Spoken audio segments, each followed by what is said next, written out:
আমাকে দেখতে পারে না। জানি না তাদের মানে কোথায় আমি অসুবিধা করেছি, কিন্তু কোথায় যাচ্ছ? ওষুধ নিয়ে আসো। হ্যাঁ বলে মাছটা মাঝে ওষুধ নিয়ে আসো। ওষুধ পাবো না তো। নিয়ে আসনি কেন? ডাক্তার দেখে একবারে দেখছিলাম ভালোই। নিয়ে আসতাম। আমি একা একা রান্না করি আর শুধু কপ কপ করে খাবি। অনেকেই আমাকে নিয়ে অনেক সমস্যা, কিন্তু আমি কি করবো ভাই, আমি তো কারো সমস্যা করি না, কিন্তু আমাকে তো বাঁচতেই হবে নিজের মতন করে, তাই না?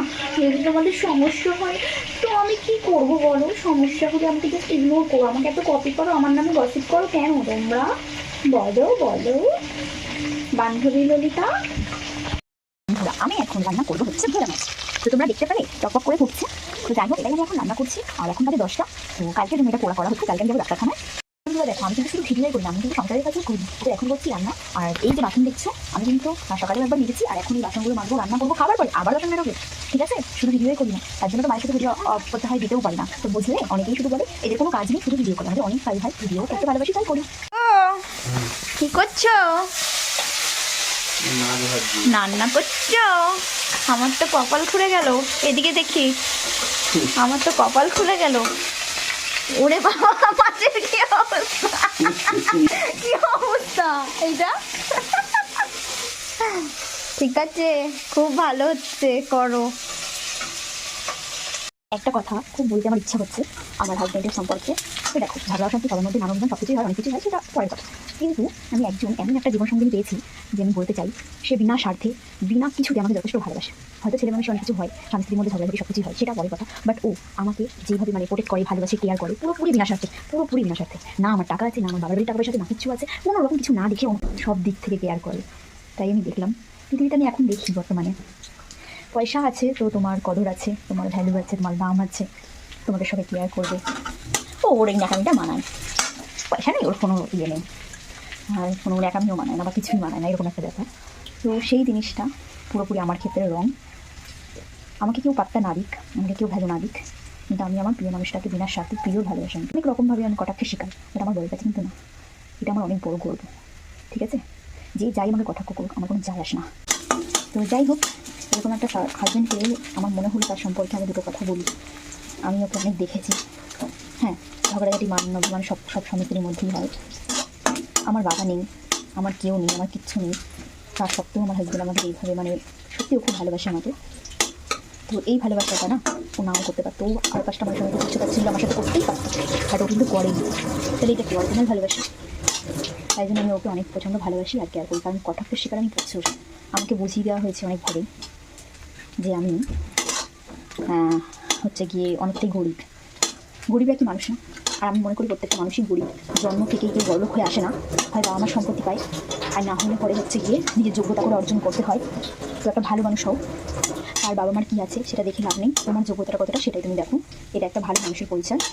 তো এটুকুনি বলবো যে জীবনে এমন একজন কেউ আছো যে তোমার কোনো কিছু না দেখে তোমাকে ভালোবাসবে, ওটাই না জীবনে। আর কিছু চাই না, টাকা সে তো কামিয়ে নেবো দুজনে মিলে, কিন্তু ভালোবাসাটাই নেই, পেছনে ব্যাক সাইড কিছু নেই, তবু সত্ত্বেও আমার স্বামী আমাকে কেয়ার করে ভালোবাসে, আমার সম্পর্কে ভাবে, এটা নিয়ে আমি অনেক গর্ব করি।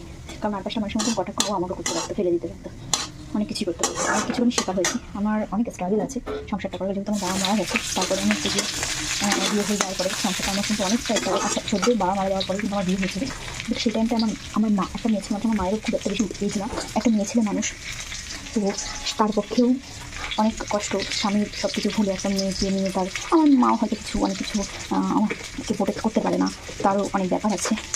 তো সেইটারও সবাই কাজে লাগাই, সব কিছু লাগিয়েছে আর কি। তবু আমি মনে করি আমার যথেষ্ট ভালোভাবে আমাকে দিয়ে দিয়েছে, যতটুকুনি ওনার সামর্থ্য তার থেকে বেশি করেছে আর করে। আর আমি যথেষ্ট বড় হয়েছি, আর আমার সব কিছু আমি নিজেও করতে পারি, আমি একজন কেয়ারিং স্বামী পেয়েছি, এটা আমার গর্ব।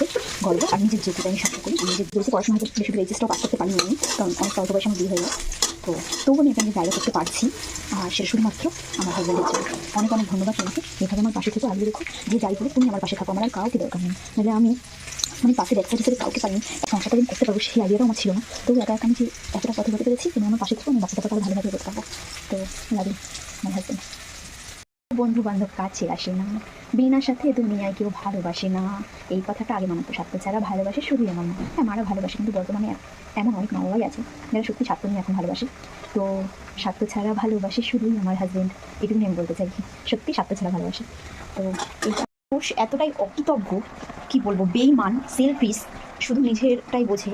তো তাদের সম্পর্কে একটা কথাই বলবো, মানে যেটুকুনি আমার অভিজ্ঞতা হয়েছে, তারা শুধু নিজেদেরটাই দেখে। নিজেদের যদি স্বার্থে একটু ঘা লাগে তো সেটাই তারা দেখে, সেটা নিয়েই পড়ে থাকে আর ব্যাক ফিরিয়ে দেওয়ার চেষ্টা করে। তো তারা অন্যের দিকটা দেখতেই যায় না, শুধু তারা স্বার্থে দিকে দেখবে। তারা অন্যটা বুঝতেই চাইবে না যে আমরা কি করছি, বা আমরা কি ঠিক, বা আমাদের কিছু ভুল হচ্ছে কিনা, সেটা তারা দেখবে না, শুধু নিয়েই পড়ে থাকবে। আগে আমি যেমনি ছিলি তেমনি করে দে, এরকম একটা ব্যাপার। নিজেদেরও যে কর্তব্য আছে, দায়িত্ব আছে, সেটা তারা করবে না। কিন্তু অন্যরা যদি একটু বদলে যায়, অন্যরা যদি একটু অন্যরকম হয়ে যায়, তো তাদের সাথে প্রচুর ভালো লাগে। তো এইসব মানুষরা না নিজেরা ভালো থাকতে পারে, না অন্যকে ভালো দেখতে পারে, শুধু জলে জলে জলে। আর কি করবো, এরকম জ্বলনের কোনো মলম নেই, কোনো চিকিৎসা নেই, কিচ্ছু নেই। জাস্ট ওই জলাফুলা নিয়ে আস্তে আস্তে শেষ হয়ে যায় তারা, আর সম্পর্ক নষ্ট করে দেয়। এইটুকুনি বলবো, আর কিছুই না।